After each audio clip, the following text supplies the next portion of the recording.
பிரியமான உறவுகளுக்கு காலை வணக்கம் கூறி இந்த தெய்வீக திருப்பலியில் கலந்து கொள்ள அழைக்கின்றேன். இந்த திருப்பலியானது இறைவன் செய்த எல்லா நன்மைகளுக்கு நன்றி பலியாக தங்களுடைய 28வது திருமண ஆண்டினை கொண்டாடுகின்ற மேரி ஆன் சுரேஷ் தம்பதியர்கள் ஒப்புக் கொடுக்கிறார்கள். மேலும் இந்த திருப்பலியானது மரித்து 30ஆம் நாள் நினைவு கூறப்படுகின்ற எலன் மேரி இவருடைய ஆண்மலை காட்சிக்காகவும் மரித்த கரோலின் இவருடைய ஆண்மலை காட்சிக்காகவும் ஒப்புக் கொடுக்கப்படுகின்றது. இறைவன் இவர்கள் செய்த பாவங்களை மன்னித்து இவர்களை வான்வீட்டில் ஏற்றுக்கொள்ள இவர்களுக்காக மன்றாடுவோம். தந்தை மகன் தூயாவியாரின் பெயராலே ஆண்டவராகிய இயேசு கிறிஸ்துவின் அருளும் கடவுளின் அன்பும் தூயாவியாரின் நட்புறவும் உங்கள் அனைவரோடும் இருப்பதாக.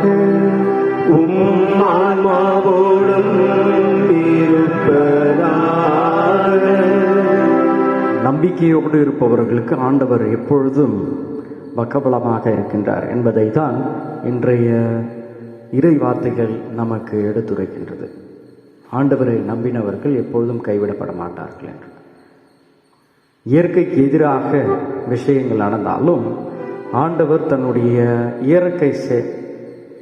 இரக்க செயல்களினாலும் அவர் மீது கொண்டிருக்கின்ற நம்பிக்கை வைத்துள்ளவர்கள் மீது நிறைவான அருளையும் ஆசிரியரையும் பொழிவார் என்பதை தான் இன்றைய பெருவிழா நமக்கு எடுத்துரைக்கின்றது.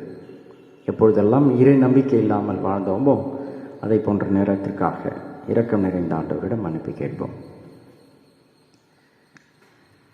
எல்லாமல்ல இறைவனிடமும் சகோதர சகோதரிகளிடமும் நான் பாவியை ஏற்றுக்கொள்கிறேன். ஏனெனில் என் சிந்தனையாலும் சொல்லாலும் செயலாலும் கடமைகள் தவறியாலும் பாவங்கள் பல செய்தேன். என் பாவமே என் பாவமே என் பெரும் பாவமே. ஆகையால் எப்பொழுதும் கல்யாண பரிசுமரமாயாவை வானதூதர் புனிதர் அனைவரையும் சகோதர சகோதரிகளே உங்களையும் நம் தேவனாகிய ஆண்டவரிடம் எனக்காக வேண்டிக் கொள்ள கொண்டாடுகின்றேன். இல்லாமல் இறைவன் நம் இரக்கம் வைத்து நம் பாவங்களை மன்னித்து நம்மை நிலை வாழ்வுக்கு அழைத்து செல்வாராக. ஆமென்.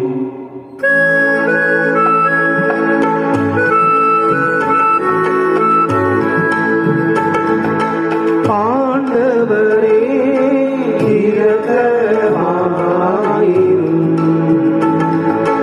ஆண்டவரே இரக்கமாயிரும்.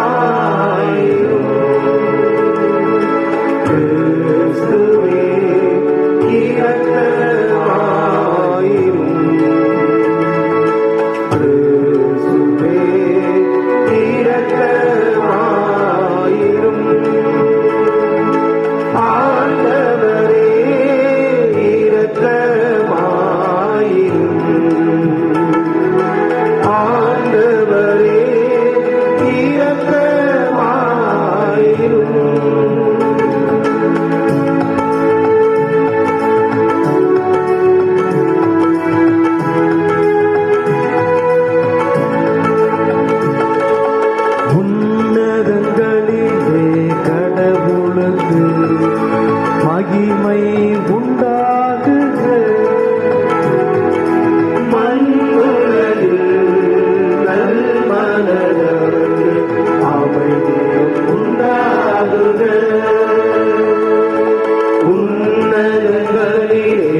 மண்ணுலகில் நல்வாழ்ந்தவர்க்கு அமைதி உண்டாகுக.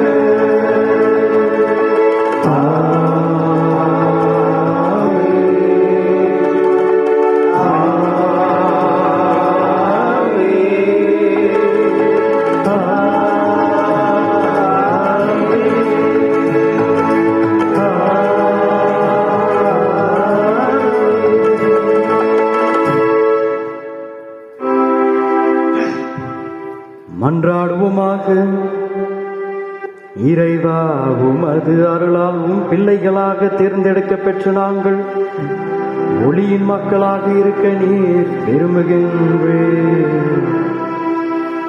அதனால் நாங்கள் தவறியனும் இருளில் சிக்கிக்கொள்ளாமல் உண்மையின் பேரொளியில் என்றும் சிறந்து விளங்க எங்களுக்கு வரம் தாரும்.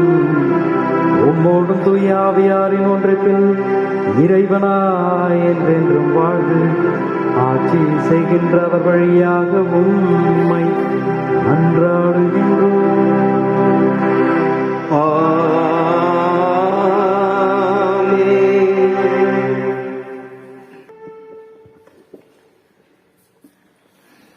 முதல் வாசகம். அழகையின் பொறாமையாலே சாவு உலகில் நுழைந்தது. சாலமோனின் ஞான நூலிலிருந்து வாசகம். இயல் 1, இறைவாக்கியங்கள் 13 முதல் 15, இயல் 2, இறைவாக்கியங்கள் 23 முதல் 24 முடிய. சாவை கடவுள் உண்டாக்கவில்லை, வாழ்வோரின் அழிவில் அவர் மகிழ்வதில்லை. இருக்க வேண்டும் என்பதற்காகவே அவர் அனைத்தையும் படைத்தார். உலகின் உயிர்கள் யாவும் நன்மை பயப்பவை, அழிவு தரும் நஞ்சு எதுவும் அவற்றில் இல்லை. கீழுலகின் ஆட்சி மண்ணுலகில் இல்லை. நீதிக்கு இறப்பு என்பதே இல்லை. கடவுள் மனிதரை அழியாமைக்கென்றே படைத்தார். தம் சொந்த சாயலின் இயல்பின்படியே அவர்களை உருவாக்கினார். ஆனால் அழகையின் பொறாமையாலே சாவு உலகில் நுழைந்தது. அதை சார்ந்து நிற்போர் அனைவரும் இறப்புக்கு உள்ளாவர். ஆண்டவரின் அருள்வாக்கு. இறைவா, உமக்கு நன்றி.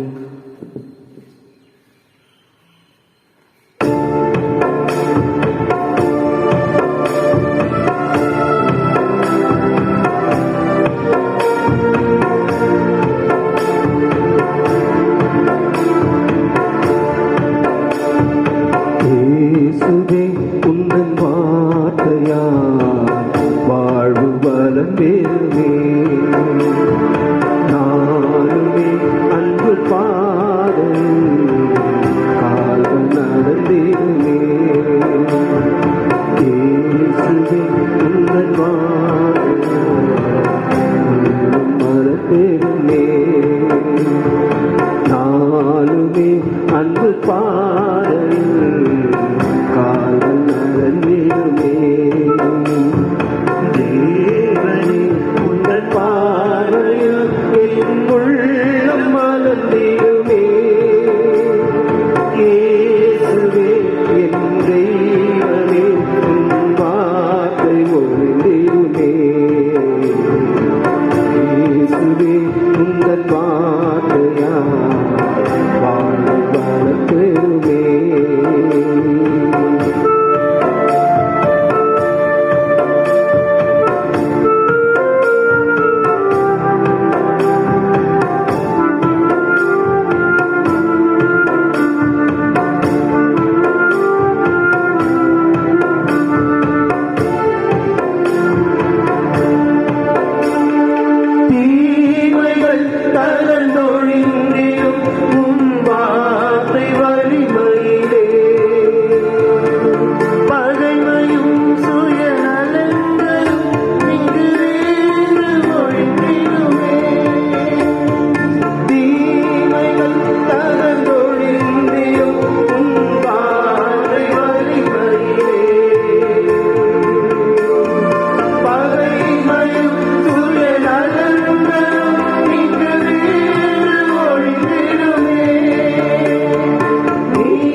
இப்பொழுது உங்களிடம் மிகுதியாய் இருக்கிறது. அவர்களுடைய குறையை நீக்குங்கள். திருத்தூதர் பவுல் கொரிந்தியருக்கு எழுதிய 2ஆம் திருமுகத்திலிருந்து வாசகம். 8ஆம் அதிகாரம் 7, 9 மற்றும் 13 15 வரை வசனங்கள். சகோதர சகோதரிகளே, நம்பிக்கை, நாவன்மை, அறிவு, பேர்வலம் ஆகிய அனைத்தையும் மிகுதியாய் கொண்டிருக்கிறீர்கள். எங்கள் மேல் நீங்கள் கொண்டுள்ள அன்பு பெருக்கிக் கொண்டு வருகிறது. அதுபோல் இந்த அறப்பணியிலும் நீங்கள் முழுமையாய் ஈடுபட வேண்டும். நம் ஆண்டவர் இயேசு கிறிஸ்துவின் அருள் செயலை அறிந்திருக்கிறீர்களே. அவர் செல்வராய் இருந்தும் உங்களுக்காக ஏழையானார். அவருடைய ஏழ்மையினால் நீங்கள் செல்வராகுமாறு இவ்வாறு செய்தார். மற்றவர்களின் சுமையை தணிப்பதற்காக நீங்கள் துன்புற வேண்டும் என்று நாங்கள் சொல்லவில்லை. மாறாக எல்லாரும் சமநிலையில் இருக்க வேண்டும் என்றே சொல்கிறோம். இப்பொழுது உங்களிடம் மிகுதியாய் இருக்கிறது. அவர்களுடைய குறையை நீக்குங்கள். அவ்வாறே அவர்களும் மிகுதியாய் இருக்கும்போது உங்கள் குறைகளை நீக்குவார்கள். இவ்வாறு உங்களிடையே சமநிலை ஏற்படும். மிகுதியாய் சேர்த்தவருக்கு எதுவும் மிஞ்சுவதில்லை, குறைவாக சேகரித்தவருக்கு எதுவும் குறைவுபடவில்லை என்று மறைநூலில் எழுதியுள்ளதன்றோ. இது ஆண்டவர் வழங்கும் அருள்வாக்கு. இறைவா உமக்கு நன்றி.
ஆண்டவர் உங்களோடு இருப்பாராக. உம் ஆன்மாவோடும் இருப்பாராக. மார்க் எழுதிய பரிசுத்த நற்செய்தியிலிருந்து வாசகம். ஆண்டவரே, மாட்சி உமக்கே. காலத்தில் இயேசு படகேறி கடலை கடந்து மீண்டும் மறுகரையை அடைந்ததும் பெரும் திரளான மக்கள் அவரிடம் வந்து கூடினர். அவர் கடற்கரையில் இருந்தார். தொழுகை கூட தலைவர்களுள் ஒருவரான யாயிர் என்பவர் வந்து இயேசுவை கண்டு அவரது காலில் விழுந்து, என் மகள் சாகும் தருவாயில் இருக்கிறாள். நீர் வந்து அவள் மீது உன் கைகளை வையும், அப்போது அவள் நலம் பெற்று பிழைத்துக் கொள்வாள் என்று அவரை வருத்தி வேண்டினார். இயேசுவும் அவருடன் சென்றார். பெரும் திரளான மக்கள் அவரை நெருங்கிக் கொண்டே பின்தொடர்ந்தனர். அப்போது 12 ஆண்டுகளாய் இரத்தப்போக்கினால் வருந்திய பெண் ஒருவர் அங்கிருந்தார். அவர் மருத்துவர் பலரிடம் தமக்கு உள்ளதெல்லாம் செலவழித்தும் ஒரு பயனும் அடையாமல் மிகவும் துன்பப்பட்டவர். அவர் நிலைமை வர வர மிகவும் கேடுற்றது. அவர் இயேசுவை பற்றி கேள்விப்பட்டு மக்கள் கூட்டத்துக்கிடையில் அவருக்கு பின்னால் வந்து அவரது மேலாடையை தொட்டார். ஏனெனில் நான் அவருடைய ஆடையை தொட்டாலே நலம் பெறுவேன் என்று அப்பெண் எண்ணிக்கொண்டார். தொட்டவுடனே அவருடைய இரத்தப்போக்கு நின்று போயிற்று. அவரும் தம் நோய் நீங்கி நலம் பெற்றதை தம் உடலில் உணர்ந்தார். உடனே இயேசு தம்மிடமிருந்து வல்லமை வெளியேறியதை தம்முள் உணர்ந்து மக்கள் கூட்டத்தை திரும்பி பார்த்து, என் மேலாடையை தொட்டவர் யார் என்று கேட்டார். அதற்கு அவருடைய சீடர்கள் அவரிடம், இம்மக்கள் கூட்டம் உம்மை சூழ்ந்து நெருங்குவதைக் கண்டும் என்னை தொட்டவர் யார் என்றும் கேட்கிறீர்களே என்றார்கள். ஆனால் அவர் தம் மேலாடையை தொட்டவரை காணும்படி சுற்றிலும் திரும்பி பார்த்து கொண்டிருந்தார். அப்போது அப்பெண் தமக்கு நேர்ந்ததை அறிந்தவராய் அஞ்சி நடுங்கிக் கொண்டு அவர் முன் வந்து விழுந்து நிகழ்ந்தது அனைத்தையும் அவரிடம் சொன்னார். இயேசு அவரிடம், மகளே, உனது நம்பிக்கை உன்னை குணமாக்கிற்று. அமைதியுடன் போ, நீ நோய் நீங்கி நலமாயிரு என்றார். அவர் தொடர்ந்து பேசிக் கொண்டிருந்த பொழுது தொழுகை கூட தலைவருடைய வீட்டிலிருந்து ஆட்கள் வந்து அவரிடம், உம்முடைய மகள் இறந்து விட்டாள், போதகரை ஏன் இன்னும் தொந்தரவு செய்கிறேன் என்றார்கள். அவர்கள் சொன்னது இயேசுவின் காதில் விழுந்ததும் அவர் தொழுகை கூட தலைவரிடம், அஞ்சாதே, நம்பிக்கையை மட்டும் விடாதே என்று கூறினார். அவர் பேதுரு, யாக்கோபின் சகோதரரான யோவான் ஆகியோரை தவிர வேறு யாரையும் தம்மிடம் வரவிடவில்லை. அவர்கள் தொழுகை கூட தலைவரின் வீட்டிற்குள் சென்றார்கள். அங்கே அமளியும் மக்கள் அழுது ஓலமிட்டு புலம்புவதையும் இயேசு கண்டார். அவர் உள்ளே சென்று, ஏன் இந்த அமளி, ஏன் இந்த அழுகை, சிறுமி இறக்கவில்லை, உறங்குகிறாள் என்றார். அவர்கள் அவரை பார்த்து நகைத்தார்கள். ஆனால் அவர் அனைவரையும் வெளியேற்றிய பின் சிறுமியின் தந்தையையும் தாயையும் தம்முடன் இருந்தவர்களையும் கூட்டிக் கொண்டு அச்சிறுமி இருந்த இடத்திற்கு சென்றார். சிறுமியின் கையை பிடித்து அவளிடம், தலித்தாக்கும் என்றார். அதற்கு, சிறுமி, உனக்கு சொல்கிறேன், எழுந்திடு என்பது பொருள். உடனே அச்சிறுமி எழுந்து நடந்தாள். அவள் 12 வயது ஆனவள். மக்கள் பெரிதும் மலைத்து போய் மெய்மறந்து நின்றார்கள். இதை யாருக்கும் தெரிவிக்கக்கூடாது என்று அவர் அவர்களுக்கு கண்டிப்பாய் கட்டளையிட்டார். அவளுக்கு உணவு கொடுக்கவும் சொன்னார். இது வாழ்வு தரும் கிறிஸ்துவின் நற்செய்தி. கிறிஸ்துவே, உமக்கு புகழ்.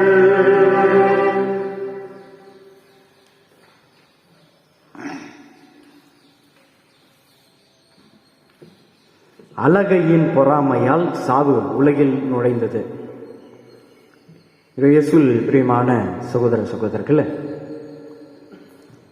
பயம் நம்பிக்கைக்கு ஒரு எதிர்மறையான செயல். ஒருத்தவங்க ரொம்ப நம்பிக்கையாக இருக்காங்க அப்படின்னாக்கா அவங்களுடைய நம்பிக்கையை உடைக்கிறதுக்கு ஒரு சில விஷயங்கள் சொன்னால் போதும், அவங்கள பயமுறுத்தினா போதும், முழுசாக அழிஞ்சிடுவாங்க. நம்முடைய பிறப்பிலிருந்து உலகத்தில் இருக்க எல்லாருக்கும் ஒரு கேள்வி,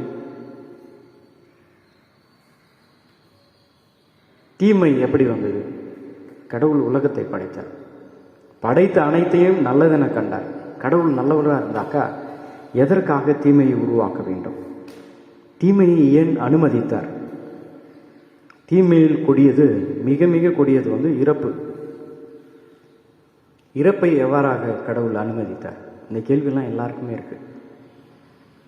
இறந்து விண்ணகம் செல்லக்கூடிய தருணம் நமக்கு இருந்தாலும், யாருன்னா ஒருத்தவங்க இருக்காங்க, நீங்கள் இறந்த உடனே மோட்சத்துக்கு போயிடுவீங்க அப்படின்னு சொன்னால் கூட யார் இறக்கிறதுக்கு தயாராக இருக்காங்க? யாருன்னா இருக்காங்களா? பெரிய கேள்வி. இருந்தாலும் வாழ்ந்து நல்ல வயசான காலத்தில் சாகணும்னு தான் எல்லாரும் ஆசையாக இருக்காங்க. ஆக தீமையை கடவுள் உருவாக்கவில்லை என்பதை தான் இன்றைய முதல் வாசகம் சாலமோனின் ஞான நூலில் படிக்கின்றோம். கடவுள் முழுமையையும் அனைத்தையும் நல்லதென கண்டார். அனைத்தையும் நல்லதென கண்டு நன்மையை மட்டுமே உருவாக்கினார். ஆனால் கடவுள் மனிதர்கள் அழிவதை கொண்டாடுவதில்லை, சாவை கடவுள் உருவாக்கவில்லை, அழிவில் கடவுள் எப்பொழுதும் மகிழ்வதில்லை என்பதை தான் இன்றைய முதல் வாசகம் நமக்கு ஆணித்தரமாக கூறுகின்றது. இது கடவுள் நம்பிக்கை இல்லாதவங்களுக்கு மிகப்பெரிய ஒரு கேள்வி. கடவுள் இருந்தாக்க எதற்காக தீமையை உருவாக்கணும், அதற்கு எதிரான ஒரு சக்தியை உருவாக்கணும் என்று. இதெல்லாம் கடவுளுடைய படைப்பில் அல்ல, மாறாக நம்முடைய பொறாமையால் உருவானது என்பதை தான் இன்றைய முதல் வாசகத்தில் சாலமோன் அழகாக தன்னுடைய ஞானத்தின் வழியாக கூறுகின்றார். ஒருவருடைய வார்த்தையில் நம்பிக்கையையும் உருவாக்க முடியும், அவநம்பிக்கையும் உருவாக்க முடியும். 2 குருடர்கள் இருந்தாங்க. ஒருத்தர், இது வந்து ஜென் துறவியுடைய ஒரு கதை. ஒருத்தர் பிறப்பிலிருந்தே குருடர், அவருக்கு எதுவுமே தெரியாது. இன்னொரு விபத்தின் வழியாக குருடனாக, 2 கண்ணும் இல்லை. 2 பேருமே வந்து மருத்துவமனையில் பக்கத்து படுக்கையில் இருக்காங்க, பெட்டில் இருக்காங்க. குருடருக்கு என்ன ஒரு டைம் பாஸ், நம்ம எல்லாம் வந்து நிறைய பார்க்குறோம், டிவி பார்க்குறோம், மொபைலை பார்க்குறோம், பக்கத்தில் இருக்கிறவங்களை பார்க்குறோம். போர் அடிச்சுனாக்கா நம்ம சொந்தக்காரங்க விருந்தாளிங்க வீட்டுக்கெல்லாம் போயிட்டு பார்த்துட்டு வரோம். ஆனால் குருடர்களுக்கு ஒரே டைம் பாஸ், ஒரு என்டர்டெயின்மெண்ட் அப்படின்னாக்கா கேட்கும் திறன் தான், செவி தான். அவங்ககிட்ட நம்ம எதனா சொல்லிகிட்டே இருக்கணும். இதுபோல் இந்த 2 குருடர்களும் அங்கே இருந்தாங்க. பிறப்பில் இருந்தே குருடராக இருந்தவருக்கு அவங்க அம்மா எல்லாத்தையும் சொல்லுவாங்க. வானம் வந்து நீல கலரில் இருக்குது, கடல் நீர் நீளமாக தெரியும், கடல் நீர் உயிர்வானங்கள் எல்லாம் எப்படி இருக்கோ எல்லாமே சொல்லுவாங்க.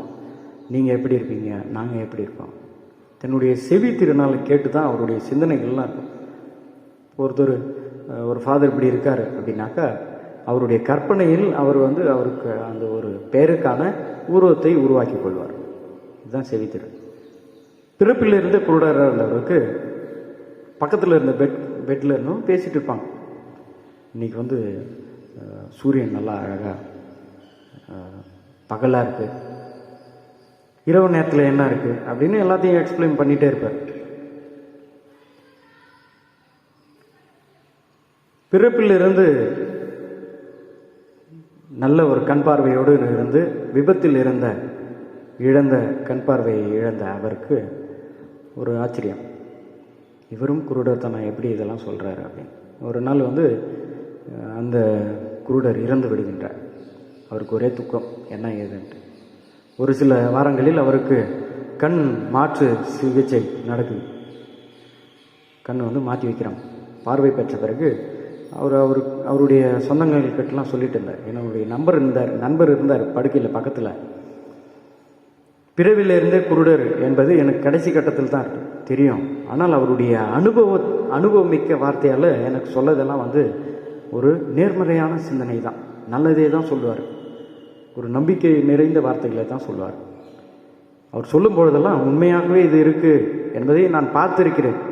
சின்னதுலேருந்து எனக்கு பார்வை இருக்குது, பார்த்துருக்கேன், உணர்ந்திருக்கேன். ஆனால் அவர் எதுவும் பார்த்ததில்லை, உணர்ந்ததில்லை, எல்லாம் செவி வழியாக கேட்டு தான் அவர் அனுபவித்திருக்கார். ஆனால் அவர் சொன்ன வார்த்தைகள் எல்லாம் எனக்கு அதிக நம்பிக்கையையும் அவருடன் இருந்த உறவையும் வளர்த்தது என்று கூறினார். பிரியமானவர்களே, நம்முடைய வாழ்க்கையிலும் இன்றைய இறை வார்த்தையும் அதை தான் கூறுகிறார்.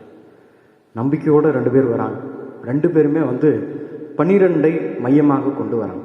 ஒரு பெண்மணி வராங்க. அவங்க வந்து 12 வருடமாக இரத்தப்போக்கு அந்த நோயோடு இருந்தாங்க.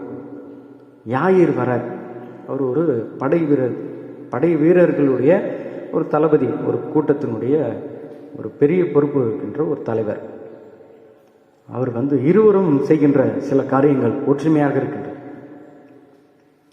2 பேருமே வந்து இயேசு பற்றி கேள்விப்பட்டு தான் வராங்க, செவி அறிவோடு தான் வராங்க.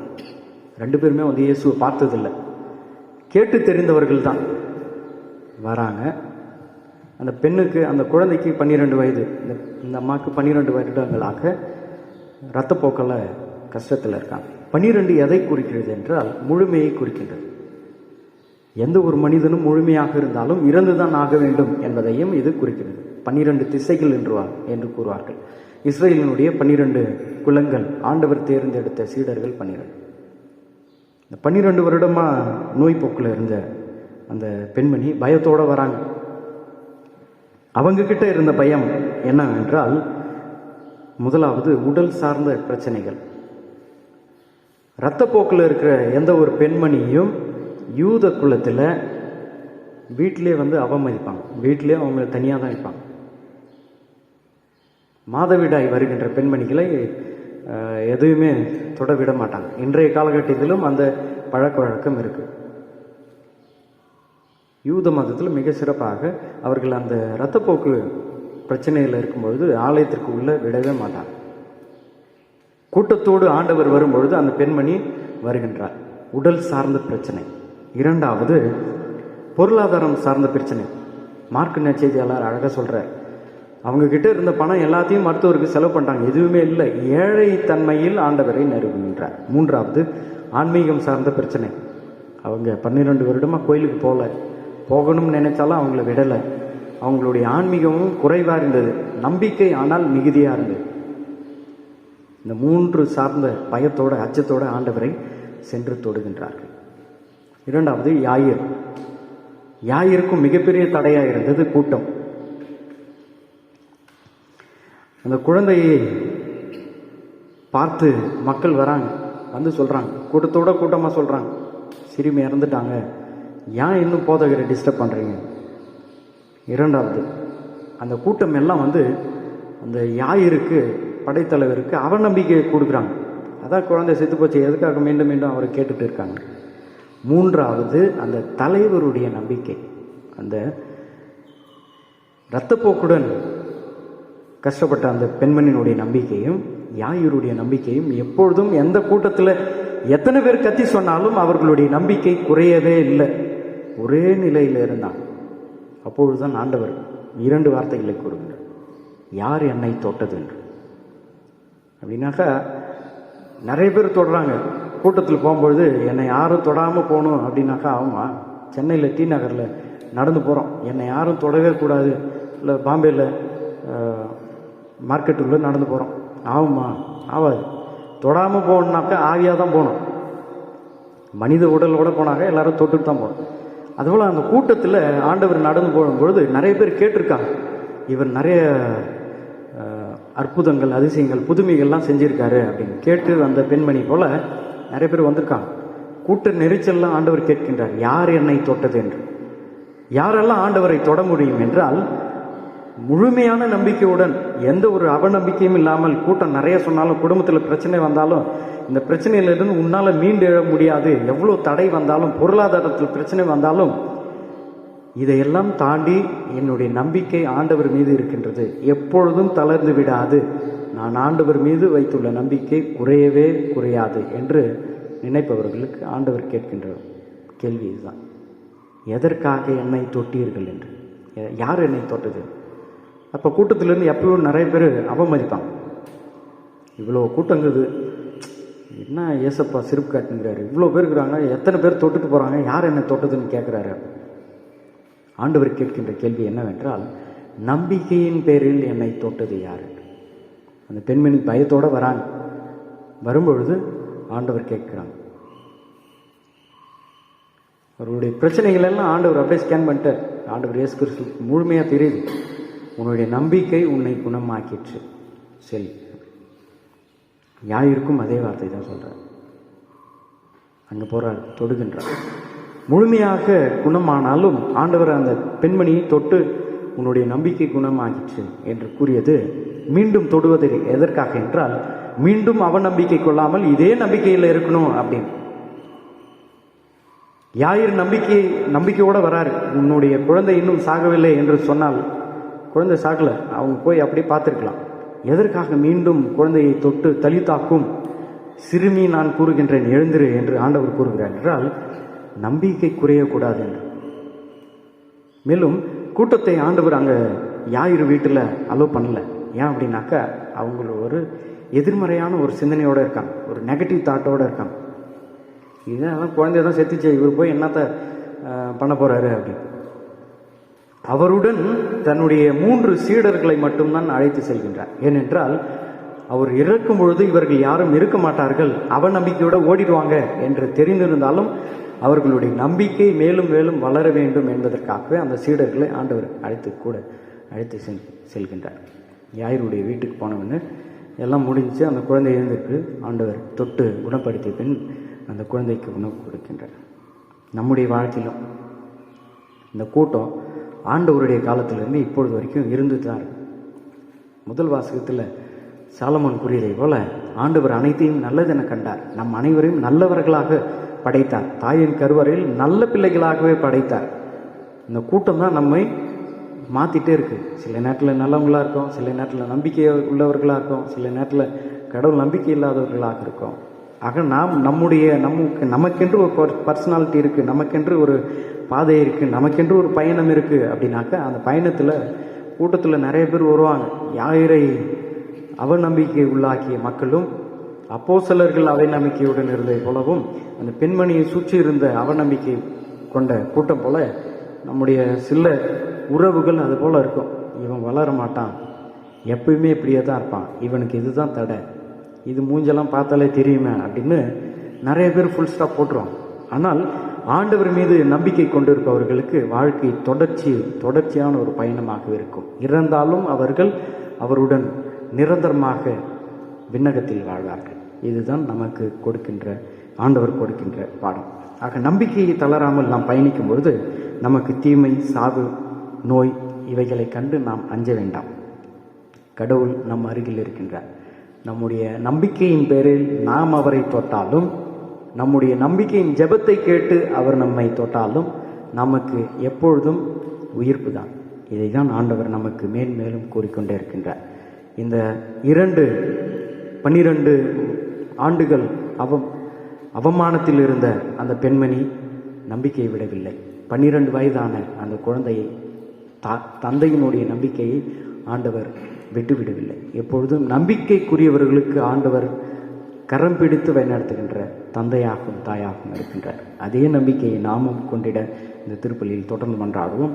இறைவன் நம் ஒவ்வொருவரை நிறைவாக ஆசீர்வதிப்பார். ஆமென். அனைவரும் எழுந்து நின்று நம்முடைய விசுவாசத்தை அறிக்கையிடுவோம்.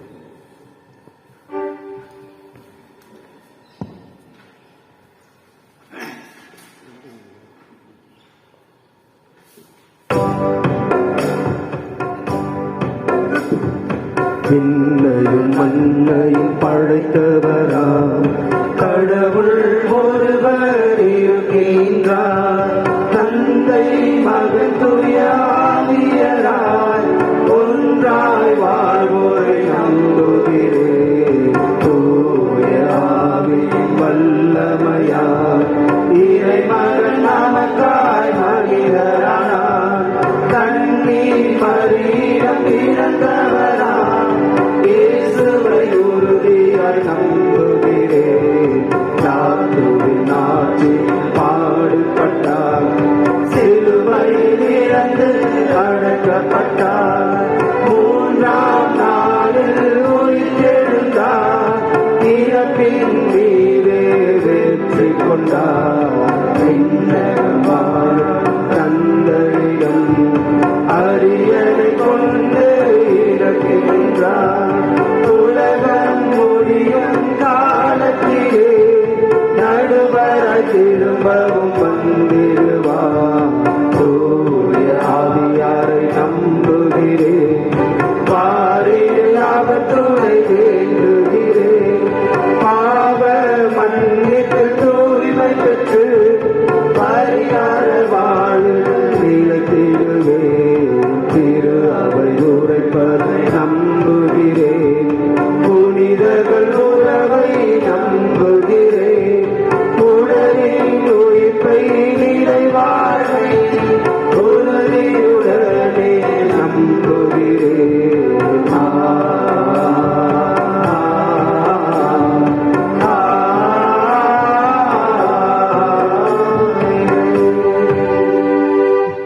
நம்பிக்கையுடன் இருப்பவர்களுக்கு ஆண்டவர் எப்பொழுதும் கரம் பிடித்து உயர்த்துகின்ற தந்தையாக இருக்கின்றார் என்பதை ஆண்டவர் நமக்கு ஆணித்தரமாக கூறுகின்றார். அதே நம்பிக்கையோடு நம்முடைய குடும்பத்தில் இருக்கின்ற இயக்கங்கள், எண்ணங்கள், கருத்துக்கள், திட்டங்கள், எதிர்பார்ப்புகளை இறைவனின் பாதத்தில் மன்றாட்டுகளாக சமர்ப்பிப்போம். நானே நல்ல ஆயன், என் ஆடுகளை எனக்கு தெரியும் என்ற இறைவா, உம் மந்தையை வழிநடத்தும் எங்கள் திருத்தந்தை, ஆயர்கள், குருக்கள், கன்னியர், இறை ஊழியர்கள், உலகெங்கும் உம் இறையரசை பறைசாற்றும் சகோதர சகோதரியர்கள் அனைவரையும் ஆசீர்வதித்து உம் ஆவியின் வரங்களால் நிறைத்து உம் மக்களை வழிநடத்த போதிய ஞானத்தை தந்திட வேண்டும் என்று இறைவா உம்மை மன்றாடுகிறோம். ஆண்டவரே, எங்கள் மன்றாட்டை கேட்டருளும். எம் நாட்டை ஆளும் தலைவர்களுக்காகவும் அகில உலகின் ஆளும் தலைவர்களுக்காகவும் மன்றாடுகிறோம். இந்த நெருக்கடி காலத்தில் உம் மக்களை வழிநடத்த அவர்களுக்கு தேவையான அருளையும் ஞானத்தையும் தந்து அவர்களை வழிநடத்த வேண்டுமென்று இறைவா உம்மை மன்றாடுகிறோம். ஆண்டவரே, உங்கள் மன்றாட்டை கேட்டருளும். நம்பிக்கை உன்னை நலமாக்கிற்று என்ற எம் இறைவா, இந்த கொரோனா எனும் பெரும் தொற்றினால் பாதிக்கப்பட்டு துன்புறும் எம் சகோதர சகோதரியர்கள் அனைவரும் குணம் பெறவும், மேலும் இந்த தொற்று இன்னும் பரவாமல் இருக்கவும், இத்தொற்றினால் பாதிக்கப்பட்டு உயிரிழந்தவர்கள் ஆன்மாக்கள் இளைப்பாறவும் அருள் தர வேண்டுமென்று இறைவா உம்மை மன்றாடுகிறோம். ஆண்டவரே, எங்கள் மன்றாட்டை கேட்டருளும். உலக சமாதானத்திற்காக மன்றாடுகிறோம். ஆண்டவரே, உலகிலே தற்பொழுது நிலவுகிற பரபரப்பான சூழல் ஒழிந்து மக்கள் அனைவரும் இயல்பு வாழ்க்கைக்கு திரும்பவும், பொருளாதார ரீதியாக பாதிக்கப்பட்டு துன்புறும் ஏழை எளிய மக்கள் வாழ்வாதாரம் செழிக்கவும், அன்றாட உணவுக்காகவும் அன்றாட தேவைக்காகவும் போராடுவோரின் தேவைகளை நீ சந்திக்கவும் வரமருள இறைவா உம்மை மன்றாடுகிறோம். ஆண்டவரே, எங்கள் மன்றாட்டை கேட்டருளும். ஒவ்வொருடைய தனிப்பட்ட தேவைகளுக்காக மன்றாடுவோம். எங்களை படைத்து பராமரித்து காத்துவரும் எங்கள் அன்பு பிதாவே, நீர் கூறிய வார்த்தையை போல நாங்கள் அஞ்சாமல் நம்பிக்கைக்குரிய பிள்ளைகளாக எங்களுடைய வாழ்க்கையில் பயணிக்கவும், எங்களுடைய வாழ்க்கையில் வருகின்ற தடைகளை உடைத்து நீர் எங்களோடு பயணிக்கின்றீர் என்கின்ற ஆழமான உறுதியான நம்பிக்கையோடு தொடர்ந்து பயணித்திட எங்களுக்கு தேவையான அனைத்து வரங்களையும் தந்திட வேண்டும் என்று எங்கள் ஆண்டவரும் தலைவரும் ஆகிய கிறிஸ்துவின் பெயரால் மன்றாடுகின்றோம். ஆமென்.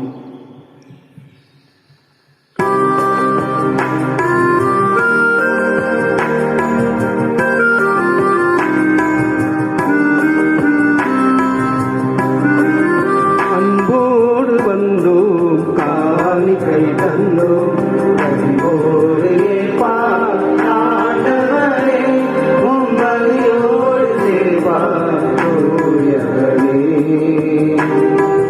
அன்போடு வந்தோம், காணிக்கை தந்தோம், அன்போடு ஏற்பார் ஆண்டவரே, உம்மடியோடு சேர்வார் தூயவரே. பொன்னான வாழ்வை குளமிட்டு வைத்தோம், பூவாக மனமீச வைத்தோம். பொன்னான வாழ்வை குளமிட்டு வைத்தோம், பூவாக மனமீச வைத்தோம். புதிரான வாழ்வே எதிரானதானே, புதிரான வாழ்வே எதிரானதானே, பொலிவாக செய்வாயானவரே, உம்மருளோடு அணைப்பாய் மாபரமே. சகோதர சகோதரர்களே, உங்களுடையதும் என்னுடையதுமான இப்புனித திருப்பலி எல்லாம் வல்ல தந்தையாக இறைவனுக்கு ஏற்றதாகும்படி மன்றாடுங்கள். ஆண்டவர் தமது பெயரின் புகழ்ச்சிக்காகவும் மாட்சிக்காகவும் நமது நன்மைக்காகவும் புனித திரு அவை அனைத்து நலன்களுக்காகவும் உமது கையெழுப்பதை ஏற்றுக்கொள்வாராக. இறைவா, உம்முடைய அன்பு பிள்ளைகளாகிய நாங்கள் கொண்டு வரும் இக்காணிக்கைகளை கனிவுடன் ஏற்றருளும். அதனால் இவைகள் எங்களுக்கு நற்பயன் அளித்து எங்கள் பணியின் புனித காணிக்கையை உமக்கு ஏற்றவையாய் அமைவதாக எங்கள் ஆண்டவராகிய கிறிஸ்து வழியாக உம்மை மன்றாடுகின்றோம். ஆண்டவர் உங்களோடு உம் ஆன்மாவோடும் இருப்பாராக. இதயங்களை மேலே எழுப்புங்கள்.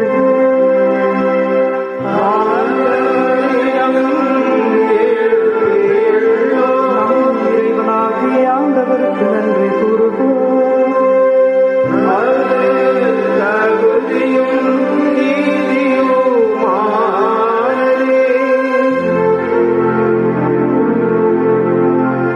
ஆண்டவரே, தூயவரான தந்தையே, என்றும் இல்லாமல் இறைவா, எங்கள் ஆண்டவராகிய கிறிஸ்து வழியாக என்னாலும் எவ்விடத்திலும் நாங்கள் உமக்கு நன்றி செலுத்துவோம்.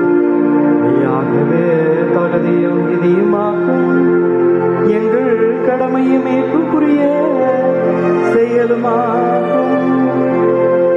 ஏனெனில் கிறிஸ்து பிறந்து முன்னைய பாவ நிலையிலிருந்து மனிதரை புதுப்பித்தார். பாடுபட்டு எங்கள் பாவங்களை அழித்தார். இறந்தோரிடமிருந்து உயிர்த்தெழுந்து நிலை வாழ்வுக்கு எங்களுக்கு வழிவகுத்தார். தந்தையே, அவர் உம்மிடம் பின்னேறி வந்து விண்ணகத்தின் கதவுகளை எங்களுக்கு திறந்து வைத்தார். ஆகவே வான தூதர் அணிகளோடு நாங்களும் சேர்ந்து உமக்கு புகழிசை பாடி ஒரே குரலாய் ஆர்ப்பரித்து பாடுவதாவது.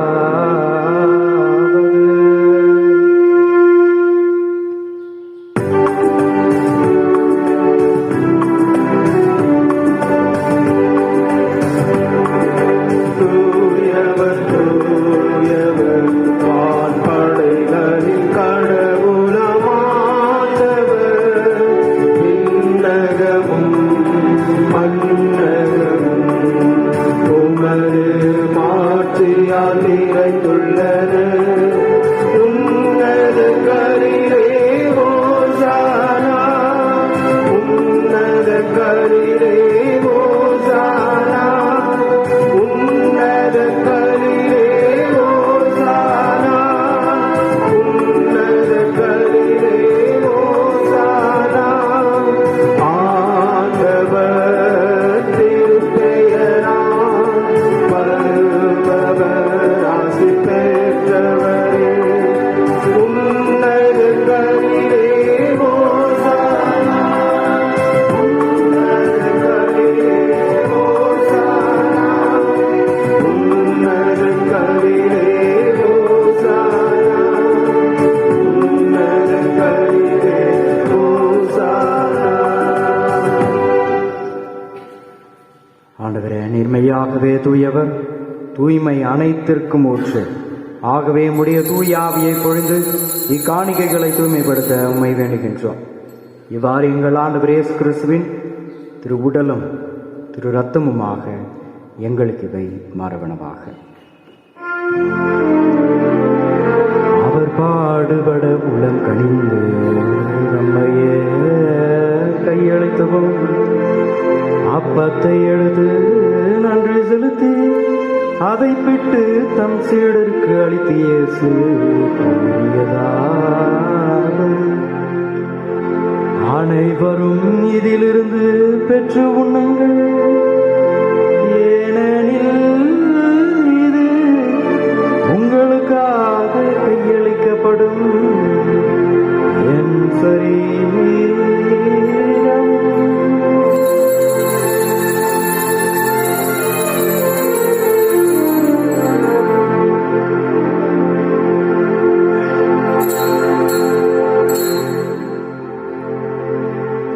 அவனமே இரவு விருந்தை அருந்திய கிண்ணத்தையும் எடுத்து மீண்டும் உமக்கு நன்றி கூறி தம் சீடர்களுக்கு அளித்து அவர் கூறியதாவது: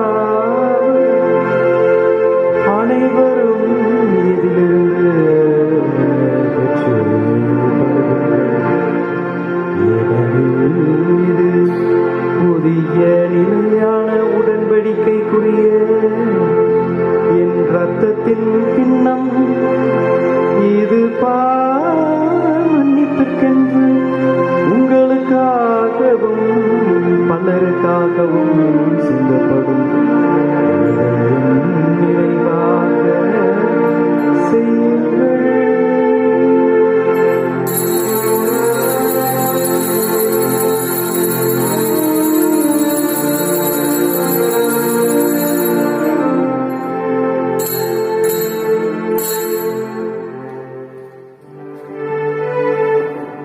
நம்பிக்கையின் மறைபொருள். ஆண்டவரே,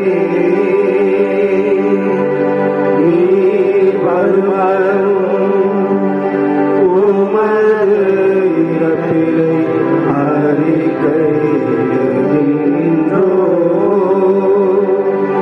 உமது உயிர்ப்பினையும்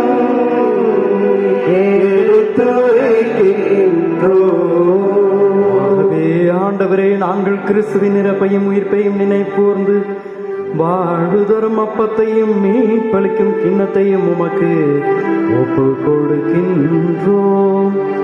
உம் திருமுனின்று ஊழியம் புரிய தகுந்தவர்களினை எங்களை ஏற்றுக்கொண்டீர். எனவே உமக்கு நன்றி செலுத்துகின்றோம். மேலும் கிறிஸ்துவின் திருவுடல் திரு ரத்தத்தில் பங்கு கொள்ளும் எங்களை ஆவியார் ஒன்று சேர்க்க வேண்டும் என உம்மை தாழ்மையுடன் மன்றாடுகின்றோம். ஆண்டவரே, உலகெங்கும் பரவிருக்கும் உமது திரு அவையின் நினைவு கூர்ந்தருளும். எங்கள் திருத்தந்தை பிரான்சிஸ், எங்கள் ஆயர் பீட்டர், எல்லா திருநிலையினராக அனைவரோடும் உமது திரு அவை அன்பில் நிறைவு பெறச் செய்திருளும். உயிர்த்தெழும் எதிர்நோக்குடன் துயில் கொள்ளும் எங்கள் சகோதர சகோதரிகளையும் இறந்தோர் அனைவரும் இரக்கத்துடன் நினைவு கூர்ந்து உமது திருமுக ஒளியினுள் ஏற்றருளும். எங்கள் அனைவர் மீது இரக்கமாயிரும். கடவுளின் கன்னித்தாயான மாட்சிமிக்க புனித ஃபாத்திமா அன்னை, அவருடைய அன்பு கணவரான புனித சூசையப்பர், புனித திருத்தூதர்கள், எங்கள் பங்கின் பாதுகாவலர் புனித சின்னப்பர், இவ்வுலகில் உமக்கு உகந்தவர்களாக ஆகிய புனிதர் அனைவருடனும் நாங்கள் நிலை வாழ்வில் பங்கு கொள்ளும் தகுதி பெற்று உம் திருமகன் இயேசு கிறிஸ்து வழியாக உம்மை புகழ்ந்தேற்றும் மரபருள உம்மை மன்றாடுகின்றோம்.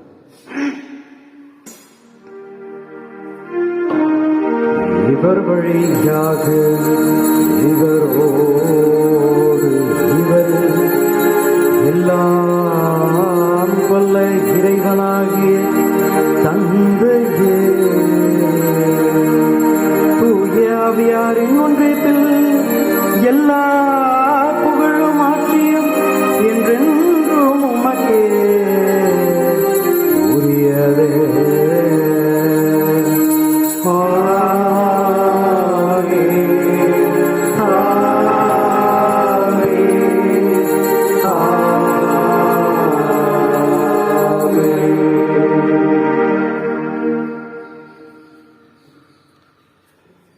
நாம் பிறர் குற்றங்களை மன்னிக்கவும், இறைவன் நம் பாவங்களை மன்னிக்கவும் நம் விண்ணக தந்தையை நோக்கி மன்றாடுவோம். விண்ணுலகில் இருக்கின்ற எங்கள் தந்தையே, உமது பெயர் தூயதென போற்ற பெறுக. உமது ஆட்சி வருக. உமது திருவுள்ளம் விண்ணுலகில் நிறைவேறுவது போல மண்ணுலகிலும் நிறைவேறுக. எங்கள் அன்றாட உணவை இன்று எங்களுக்கு தாரும். எங்களுக்கு எதிராக குற்றம் செய்வோரை நாங்கள் மன்னிப்பது போல எங்கள் குற்றங்களையும் மன்னியும். எங்களை சோதனைக்கு உட்படுத்தாதையும் தீமையிலிருந்து எங்களை விடுவித்தருளும். ஆண்டவரே, தீமை அனைத்திலிருந்தும் எங்களை விடுவித்து எங்கள் வாணாலில் அமைதியை கனிவுடன் அருளமையும் என்று ஆடுகின்றோம்.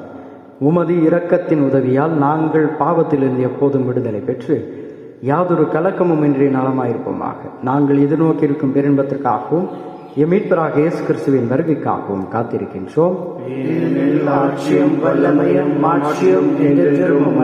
ஆண்டவர் இயேசு கிறிஸ்துவே, அமைதியை உங்களுக்கு விட்டு செல்கின்றேன், என் அமைதியை உங்களுக்கு அளிக்கின்றேன் என்றும் திருத்தூதர்களுக்கு மொழிந்திட எங்கள் பாவங்களை பாராமல் எங்கள் ஒவ்வொருடைய ஆழமான விசுவாசத்தையே கண்ணோக்கி எங்களுக்கு ஒற்றுமையையும் அமைதியும் அளித்தருள திருவுளம் கொள்கிறார். என்றென்றும் வாழ்ந்து ஆட்சி செய்கின்றவர் நீரே. ஆண்டவருடைய சமாதானம் உங்களோடு என்றும் இருப்பதாக, உம் ஆன்மாவோடும் இருப்பதாக. ஒருவருக்கொருவர் உறவின் வாழ்த்தை அறிவித்துக் கொள்வோம். சமாதானம்.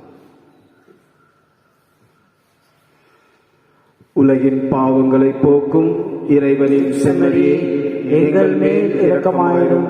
உலகின் பாவங்களை போக்கும் இறைவனின் செம்மறியே, எங்கள் மேல் இரக்கமாயிரும். உலகின் பாவங்களை போக்கும் இறைவனின் செம்மறியே, எங்களுக்கு அமைதியை அளித்தருளும்.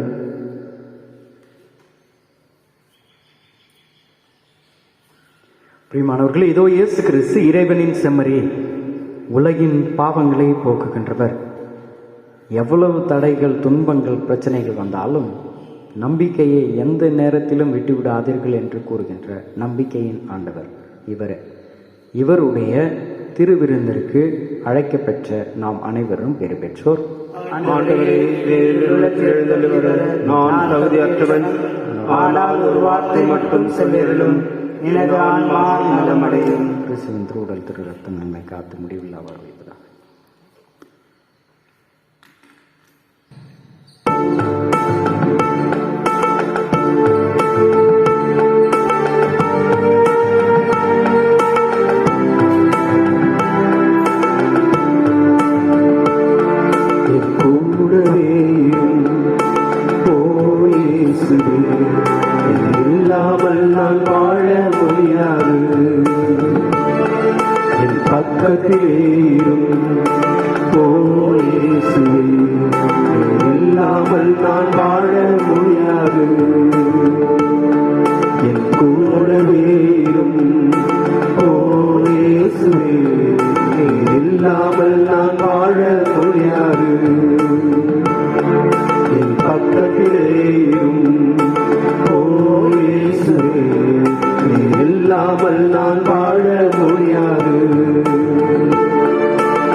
வாழ்க்கையிலே ஜீவனானிலே இருளான வாழ்க்கையிலே வெளிச்சமானிலே உயிரற்ற வாழ்க்கையிலே ஜீவனானிலே வெளிச்சம் நீரே என் ஜீவனும் நீரே எல்லாமே நீங்களானப்பா வெளிச்சம் நீரே என் ஜீவனும் நீரே எல்லாமே நீங்களானப்பா கூடவேரும் ஓயேசு இல்லாமல் நான் வாழ முடியாது பக்கத்திலேயும் ஓயேசு இல்லாமல் நான் வாழ முடியாது இல்லாமல் நான் வாழ முடியாது நீர் இல்லாமல் நான் வாழ முடியாது. என் உயிரே ஆண்டவரை என்னாலும் போற்றிடு, என்னுள் இருப்பதெல்லாம் அவரது திருப்பெயருக்கே. நன்றியோடு மன்றாடுவோமாக. இறைவா, இந்த வியப்புக்குரிய திருவருட்சாதனத்தில் உம்முடைய உடலாலும் இரத்தத்தாலும் எங்களுக்கு உணவளித்ததற்காக நாங்கள் உமக்கு நன்றி கூறுகின்றோம். இவ்வாறு நாங்கள் முடிவில்லா அன்பினால் உம்முடன் ஒன்றிணைக்கப்பட்டு என்றும் நிலைத்திருக்கும் கனிதரை எங்களுக்கு வரம் தாரும். எங்கள் ஆண்டவராகிய கிறிஸ்து வழியாக உம்மை மன்றாடுகின்றோம். ஆண்டவர் உங்களோடு இருப்பாராக.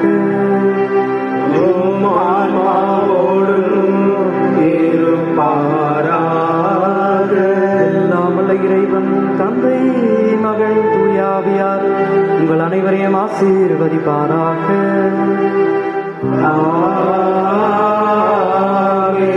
நம்பிக்கையின் நாயகர்களாக வாழ்ந்திட சென்று வாருங்கள். திருப்பலி நிறைவேறிற்று. இறைவனுக்கு நன்றி.